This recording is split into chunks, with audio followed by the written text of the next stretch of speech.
आराम से टच होगा भैया, किसका टच हो गया? ये दे दे लड़का बंद कर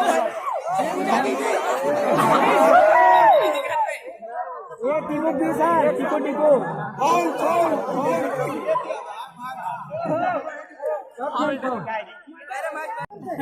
रुकना नहीं है, लड़के लोग उधर रुकना है, जो टच होगा बाहर होगा,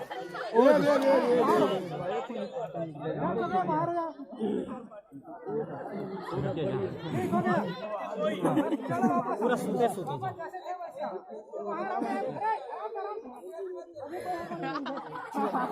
हुआ है सर रस्सी वाला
सब लगे